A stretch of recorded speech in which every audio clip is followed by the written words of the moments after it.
Welcome back नाजरीन। Pakistan peoples party की जानिब से सिंध में कौमी और सूबाई असम्बली की नशस्तों के लिए पार्टी टिकट्स मिलने वाले खुश नसीबों को देखें तो फिर हमें बहुत सारे पुराने चेहरे नजर आते हैं, लेकिन पाकिस्तान पीपल्स पार्टी की ही ये रवायत रही है कि वो इलेक्शन में नए चेहरों को भी मौका फराहम करते हैं। और कराची के हल्का PS 102 से अकरबा फातिमा इलेक्शन में हिस्सा ले रही हैं।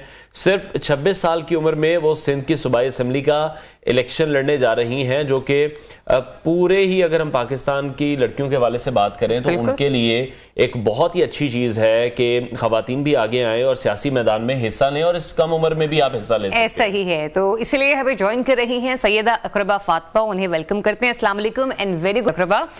सबसे पहले तो ये कि मुझे खुद सुनकर ये बहुत अच्छा लगा कि एक यंगस्टर जो है वो पॉलिटिकल साइड की तरफ आ रही हैं खातून। खुद आपको कैसा महसूस हो रहा है कि मतलब हमने देखा है कि स्टूडेंट पॉलिटिक्स तो वैसे ही हमारे मुल्क में खत्म हो गई है, ऐसे में खवातीन का आगे आना, उनका लीड करना किसी भी पॉलिटिकल पार्टी को, तो ये तो इस वक्त बहुत ही मुश्किल हमें होता हुआ नजर आ रहा है। पाकिस्तान पीपल्स पार्टी जैसी जमात का इतनी कम उम्र में आपको टिकट देना और मखसूस निशस्त पर भी आप नहीं है, तो ये कितना बड़ा चैलेंज होगा आपके लिए आम इंतखाबात में? Thank you for having me on your show. बिल्कुल आपने ठीक बात की कि खवातीन को ख़ास तौर पे हमारे मुल्क में सियासत जो है वो सियासत में चैलेंजेस का सामना करना पड़ता है, और वो भी आप जब when you are young and entering into politics. लेकिन मैं एक ऐसी जमात से ताल्लुक़ रखती हूँ, आपको पता है शहीद मोहतरमा बेनज़ीर भुट्टो साहिबा जब पॉलिटिक्स में आई तो शी वाज वेरी यंग। तो जब वो पॉलिटिक्स में आई एट द यंग एज, तो उनके मुखालफिन ने यही लफ्जों का इस्तेमाल किया कि खातून है, कमजोर है, छोटी है, यंग है, वो नहीं कर पाएंगी। लेकिन हम सब ने देखा कि शहीद बीबी साहिबा ने अपने यंग एज में एक मेल डोमिनेटेड सोसाइटी में अपना लोहा मनवाया और 2 बार मुस्लिम ममालिक की वजीर आजम बनी, और ये एजाज उनको गया कि वो पहली मरतबा मुस्लिम ममालिक की वजीर आजम बनी। तो मुझे उनसे हमेशा से एक इंस्पिरेशन मिला कि हमें पॉलिटिक्स में आना चाहिए। और मेरी वालिदा एक सीनियर कारकुन थी पाकिस्तान पीपल्स पार्टी की, तो मैं इंतज़ार कर रही थी कि मैं 25 साल की हूँ और इलेक्शन में हिस्सा लेने के काबिल हो जाऊँ। तो मैंने अपनी पार्टी से रिक्वेस्ट की कि आप मुझे ये मौका दें, और इंशाल्लाह क्योंकि एक तवील अरसे से हमारा यहाँ पर पूरी फैमिली बैकग्राउंड है, और हम देखिए एक जमात का वोट तो होता है, इसमें कोई शक नहीं है कि पाकिस्तान पीपल्स पार्टी एक बहुत बड़ी जमात है और उनका अपना वोटर है, उनका वोट है। लेकिन इसके साथ साथ मैं आपको बताती चलूं कि शख्सियत का वोट जो है ना वो बहुत इंपॉर्टेंट है और होता है। तो 65% जो यूथ है हमारी मुल्क की, वो डिपेंड करती है नौजवानों पर। तो जब एक नौजवान क़यादत को देखते हैं, चाहे वो किसी भी आप PS को कराची से उठा लें या सिंध से उठा लें या किसी भी आप सूबे से आप उठा लें, तो हर PS में हर NA की सीट के जो वोटर्स हैं उनमें जो मेजोरिटी वोटर्स की है वो यंगस्टर्स हैं। तो जब यंगस्टर्स देखते हैं कि उनका नौजवान ही उनके साथ खड़ा हुआ है, तो वो जाहिर है वो जानते हैं, उनकी माइंडसेट उनसे मिलती है। और मैं समझती हूँ कि यूथ को मौका मिलना चाहिए और उनसे पॉजिटिव उम्मीद रखनी चाहिए कि जो मामलात हमें माजी में दरपेश हुए हैं, जो खामियां रही हैं, उनको चेंज किया जाएगा और उन पर बेहतरी लाई जाएगी। ठीक है अकरबा, तो कब से ये स्ट्रगल जारी है? सियासत में आने का शुरू से शौक था और विद इन द पार्टी भी फिर बहुत से मसाइल का सामना करना पड़ता है, जिस तरह से आप खुद कह रहे हैं कि मेल डोमिनेंट सोसाइटी है हमारी, मुश्किलात तो यकीनी तौर पर होती हैं। जी बिल्कुल ऐसा ही है, लेकिन आपको पता है जैसे पीपल्स पार्टी तो एक फैमिली की तरह है। तो जो कि मेरी वालिदा एक सीनियर कारकुन थी, तो मुझे बहुत अच्छे तरीके से एक ग्राउंड मिला कि मैं काम करती। और जब मैं आपको एक और बात बताती चलूं कि मैं सूबाई डिप्टी इंफॉर्मेशन सेक्रेटरी भी हूँ यूथ विंग की। तो जब मैं 19 साल की थी तो मुझे ये सूबाई सतह पर ये ओहदा मिला। ठीक है। तो in the beginning I was not that aware party politics से और पार्टी की पॉलिसीज से, लेकिन जब मैंने ये जिम्मेदारी संभाली तो उसके बाद हमारे बहुत से ऐसे मसाइल, देखें हर जमात में मसाइल होते हैं, लेकिन फिर अगेन पीपल्स पार्टी की जो एक लीडर थी वो खातून थी, तो पीपल्स पार्टी में खास तौर पे खवातीन को बहुत अच्छा स्पेस मिलता है और एक रिस्पेक्ट मिलती है और बहुत अच्छे तरीके से आपको जो है प्रोटेक्शन फील होती है, देन इजीली आप जो है पॉलिटिक्स कर सकते हैं। अच्छा, मुझे ये बताइएगा कि किस हल्के से आप इलेक्शन लड़ रही हैं और वहां पर आपके कॉम्पिटिटर कौन कौन है? देखिए यहाँ PS 102 है, यहाँ ये basically Jamshed quarter, Martin, Pakistan quarter मेरे हलके में आता है, मेरे पास इनकी यूसीज आती हैं। और हमारे यहाँ पर माजी में PTI ने विन किया था, लेकिन बदकिस्मती से वो विन करने के बाद 5 साल नजर नहीं आए हमें इस हलके में, जो यहाँ के उम्मीदवार विन किया था, जिन विन कैंडिडेट थे।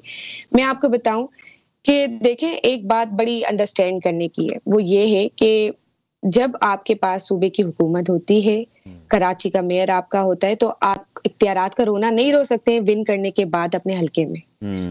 अब यहाँ के जो माजी के कैंडिडेट थे, चाहे फिर वो आप डिफरेंट जमात से MKM की बात करें या PTI की, वो भी हमारे भाई हैं बिल्कुल, लेकिन उनका एक रोना शुरू से यही था कि उनके पास इख्तियारात नहीं है, क्योंकि उनके पास सूबा नहीं है, उनके पास फेडरल नहीं है, उनके पास कराची के मेयर नहीं है। तो इस बार मैं एक अवाम को भी ये मैसेज देना चाहूंगी कि कम से कम ये जो इख्तियारात के रोने हैं लोगों में, ये अगर आप चाहते हैं कि खत्म हो, तो आप नौजवानों को मौका देकर देखें। कितना साल है, देखें, ये कोई 10 साल का तो टेनर नहीं होता है, ये 5 साल का। लेकिन अकरबा, हमने देखा है कि एक रवायत रही है कराची की कि वहां पर मेयर किसी और जमात का होता है और सूबा में सियासत कोई और कर रहा होता है, फिर वफाक में हुकूमत किसी और की होती है। मान भी लिया जाए कि मेयर आपकी जमात का, आप जीत भी जाती है, हम दुआ को हैं, इतनी यंग हैं आप माशाल्लाह, एक अच्छे मोटो के साथ ही सामने आएंगी, लेकिन फिर बाद में सुबह ये बात करते हैं NFC अवार्ड के तहत हमें पैसे नहीं दिए जा रहे, इसलिए अब हम पैसे नहीं लगा सकते। अब आया कि अपनी जेब से उतनी लगा सकते, मसाइल तो बहुत ज्यादा है। तो फिर आपने किन किन मसाइल की निशानदेही की है, स्पेशली जब आप यूथ के हवाले से बात कर रही हैं, तो हमने देखा कि PTI यूथ में खासी पॉपुलर जमात है, तो यूथ को मोबिलाइज करने के लिए स्पेशली कराची के हवाले से मैं बात कर रही हूँ, आपने क्या कुछ प्लानिंग कर रखी है? अच्छा, सबसे बड़ा जो इशू है वो ये है कि जो हमारे यंग ग्रेजुएट्स हैं वो बेरोजगार हैं, ठीक है। अच्छा, PTI का मैं ये बताऊं कि उन्होंने जो टारगेट किया था, बिल्कुल वो यूथ को टारगेट किया था, लेकिन आपने देखा कि सोशल मीडिया में उनका एक बिल्कुल मैं कहूंगी कि उनकी एक आर्मी बन चुकी थी सोशल मीडिया पर। उन्होंने वो पेड अपने जो है एम्प्लॉयज हायर किए थे, और वो पेड एम्प्लॉयज को उन्होंने टारगेट किया था जो हमारे फ्रेशली ग्रेजुएट्स थे, जो फ्रेश माइंड थे, जिनको चीजों का पता नहीं था, और अनफॉर्चुनेटली उनको बेड प्रोपेगेंडा में यूज किया गया, अपने मुखालफिन के खिलाफ बेशिंग की गई, खवातीन पर जो है इस तरह के आपने देखा माजी में हमारे जर्नलिस्ट के खिलाफ, एंकर पर्सन्स के खिलाफ जो है अनफॉर्चुनेटली बुरे बुरे ट्रेंड्स चलाए गए, जस्ट बिकॉज अगर आप वजाहतें दें, अच्छाइयां दिखाएं, तो इन पेशा पे भी उनको इस्तेमाल किया गया। तो ये एक बड़ा अनफॉर्चुनेट सीन था। तो आप जब अपनी यूथ को एक सही रास्ते पर लेके जाएंगे, सही राह दिखाएंगे, जैसा कि बिलावल साहब ने अभी तक जो अपना मंशूर दिया है वो 10 नुकात पे है अभी इस वक्त मौजूद, उसमें जो है एक नौजवान कार्ड भी है, ठीक है, यूथ कार्ड भी है। तो उस यूथ कार्ड में आपने देखा यही चीजें उसमें उन्होंने बताई गई हैं कि वो जो फ्रेशली ग्रेजुएट्स हैं उनको फाइनेंशियल एड भी की जाएगी, उनको जॉब अपॉर्चुनिटीज भी दी जाएंगी, उसमें उनको डिफरेंट ट्रेनिंग्स भी दी जाएंगी, यही मौके स्किल्स उनमें डेवलप्ड होंगी। देखें, जब हमारी यूथ प्रोग्रेसिव होगी तो ही ये मुल्क तरक्की कर सकता है। और मैं ये मानती हूँ कि सियासत में खास तौर पे यूथ की बहुत जरूरत है कि वो पॉजिटिव माइंडसेट के साथ आए, नो मैटर वो किस जमात से ताल्लुक रखते हैं, कोई वो इसमें वो इशू नहीं है, लेकिन सियासत में दे शुड कम फॉरवर्ड। लेकिन अगर अभी हम देख रहे हैं इलेक्शन में सिर्फ 1 महीना ही बाकी रह गया है, तो आप किस तरह से देख रहे हैं, तैयारी आपने शुरू कर दी है और कितना यकीन है कि लोग सपोर्ट करेंगे और जीत यकीनी होगी फिर आपकी? बिल्कुल, देखिए हमारे यहाँ पर पंडाल मैं समझती हूँ सज चुका है, और बहुत ज़बरदस्त तरीके से हमारे साथ, आप शायद मेरे सोशल मीडिया अकाउंट्स भी देख रहे होंगे, हमारे साथ लोगों का हुजूम बहुत है और बहुत ही पॉजिटिव रिस्पॉन्स आ रहा है, क्योंकि वो चाहते थे कि नई क़यादत हो, नई सोच हो, नई उम्मीद उनको आई है कि अब पॉजिटिव चेंज आएगा। बिल्कुल, देखिए माजी में कराची में कुछ ऐसे इशूज़ हुए हैं, कुछ वजूहात की बिना पर कराची में जो मामला थे वो नहीं हो पाए जिस तरीके से होने चाहिए थे, और मैं समझती हूँ कि कुछ जुडिक्शन ऐसी थी जिसमें सूबाई हुकूमत भी इन्वॉल्व नहीं हो सकती थी।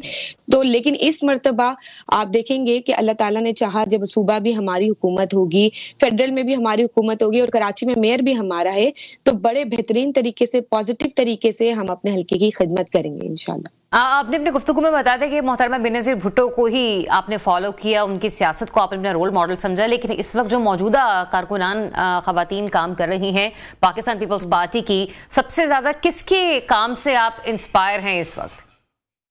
देखिए, मैं अदी फरियाल तालपुर साहिबा से बड़ी इंस्पायर्ड हूँ और उन्होंने हमेशा हमें अपने बच्चों की तरह ट्रीट किया है और बड़ी बेहतरीन तरीके से कोई भी she is like my mentor. कोई भी मुझे इशू होता है, कोई भी हमें होती है तो वो हमें रहनुमाई करती हैं। शहीद बीबी के बाद अगर हमें बेहतर तरीके से मैं समझती हूँ संभाला तो वो बिल्कुल हमारी अदी फरियाल तालपुर साहिबा है, उन्होंने दिया। और ये मौका जो हमें आज फराहम हुआ है चेयरमैन साहब ने, उनके तवस्सुल से ही, क्योंकि हमारी वुमेन विंग तो ये जो आपको टिकट्स डिस्ट्रीब्यूशन हुई है उसमें अकरबा आपका नाम आना है डेफिनेटली हैरानकुन बात है, क्योंकि जहां हम देख रहे हैं पाकिस्तान मुस्लिम लीग नून में इतने सीनियर लोग हैं, वहां पर इलेक्शन के टिकट्स के हवाले से खासी परेशानी चल रही है। तो आपको किसने टिकट इशू किया? कि पाकिस्तान की जब सियासत को हम देखते हैं, डिफरेंट पार्टीज को देख रहे हैं, मुस्लिम लीग नून को देख रहे हैं, तो वहां पर जो टिकटों की तकसीम का मामला है, तकसीम के वो काफी मुश्किल हमें दिखाई दे रहे हैं। पाकिस्तान पीपल्स पार्टी में फिर इतनी आसानी से आपको टिकट किस तरह से मिल गया? देखिए, मैं आपको एक और बात बताती चलूं कि मैंने पार्टी से ये टिकट मांगा था। मैंने उन्हें इंसिस्ट किया था कि आप मुझे ये मौका दें। मुझे अपने हल्के की सियासत का बहुत शौक था। अच्छा, ये खवातीन को थोड़ा मुझे लगता है कि हमारी सोसाइटी में है ऐसा एक माइंडसेट कि हल्के की सियासत खातून नहीं कर सकती, क्योंकि उसमें आपको अपने लोगों से बहुत इंगेज्ड होना पड़ता है, उनको टाइम देना पड़ता है, उनके साथ आप फिर फैमिली को टाइम नहीं दे पाते। लेकिन मैं आपको ये बताती चलूं कि मैंने पार्टी से ये रिक्वेस्ट किया था कि आप मुझे हल्के की सियासत का मौका दें और मैं ये आपको साबित करके दिखाऊंगी कि खवातीन या नौजवान किसी से कम नहीं है। तो बिलावल साहब ने जब इलेक्शंस कैंपेन का आगाज किया था तो आपको याद हो उन्होंने नौजवान क़यादत का नारा लगाया था कि अब नौजवान ही आगे आएंगे। He himself is very young माशाल्लाह, तो हमारी तो दुआएं हैं कि वो वज़ीर आज़म बने, यंग होंगे, बहुत यंग हैं। तो उनसे भी एक हमें इंस्पिरेशन थी कि चेयरमैन साहब बहुत यंग है और उनकी जो एक उनके साथ जो टीम होनी चाहिए वो भी यंग होनी चाहिए। फिर बिलावल साहब ने हमारे जो को प्रेसिडेंट हैं ज़रदारी साहब, उनके साथ को चेयरमैन साहब के साथ मिलकर, अदी फरियाल साहिबा के साथ मिलकर और जो अदर हमारे बोर्ड मेंबर्स थे उनके साथ मिलकर ये डिसाइड किया कि ठीक है नौजवान है और उनको मौका मिलना चाहिए। खातून होकर फिर वो हल्के की सियासत करना चाहती हैं तो फिर ठीक है, उनको यहाँ से ये बिल्कुल राइट मिलना चाहिए। चलिए, wishing you very good luck, Allah ताला आपको कामयाब करे। और हमें वैसे भी जो है वो यंग लीडरशिप की बहुत ज्यादा जरूरत है, और ऐसे में खवातीन अगर सियासत के मैदान में मजीद सामने आती हैं तो ऐसा तो पाकिस्तानी जमहूरियत के लिए भी बहुत अच्छा हो जाएगा।